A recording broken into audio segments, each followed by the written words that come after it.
The city of São Paulo is humongous and vital to Brazil. With over 11 million residents, this major city accounts for 10% of Brazil's GDP and is famous for many things, one of those being its football and culture. With arguably three of the country's most iconic and successful clubs coming out of the city, being Corinthians, who are the only club to win the FIFA Club World Cup twice, Palmeiras, who have just won their 12th Brazilian League title, and finally the topic of this video, São Paulo FC.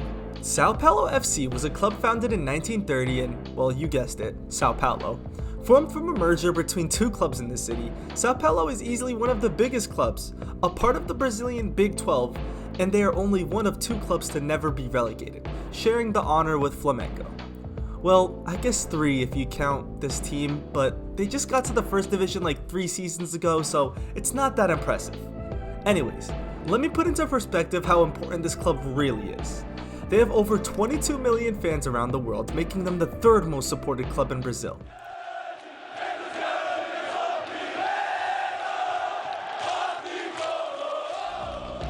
Former legends you may have heard of have played for this club, such as former Ballon d'Or winners Kaká and Rivaldo, as well as World Cup winner Cafu.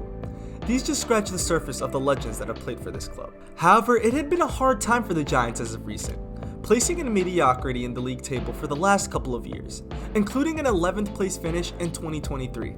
The club has also lost the Sudamericana final just 2 seasons prior, which is the Europa League of South America.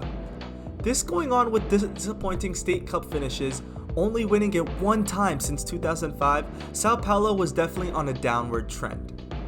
Until just last season, where São Paulo would finally go on and make a cup run in the Copa do Brasil.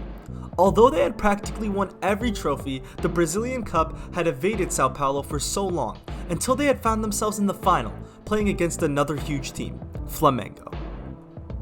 And if you don't know, the Brazilian Cup final works a little differently than most traditional European competitions, because the final is actually played in 2 legs instead of just one off match, which in my opinion makes it harder for an underdog to win.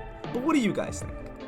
Nevertheless, São Paulo was able to win the first leg 1-0 and then hold on in an intense second leg, which featured an 1-all scoreline including a red card for São Paulo. And for the first time in a while, São Paulo had a reason to celebrate because for the first time in their history, they would win the Brazilian Cup. But as soon as the celebrations ended, they knew what this really meant. Now that São Paulo had won the cup, they had the chance to make history in Brazil by becoming the first team to win every domestic and continental trophy available to them. The last trophy that they needed to win to become these record holders was the Brazilian Super Cup, which in itself isn't the most important trophy. I mean, the club has won the FIFA Club World Cup and the Libertadores, which is way more important. However, this was a newfound pressure added onto this game. Because not only are they playing for the chance to etch their name as Brazil's most iconic club, but the club they would be facing off in the Super Cup final would be the same city heated rivals Palmeiras, who were just crowned champions and probably the craziest title race I've seen, where at one point the club Botafogo had a 14-point cushion, but in a very unfortunate turn of events for them, they had choked the second half of the league, letting Palmeiras grab the title by just 2 points.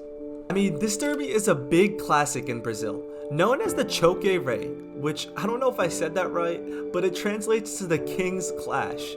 And once again, São Paulo would come into this match as underdogs, but that wouldn't mean much, as the game was a fierce affair, with both sides unable to score in 90 minutes and even extra time, dragging it out to a penalty shootout.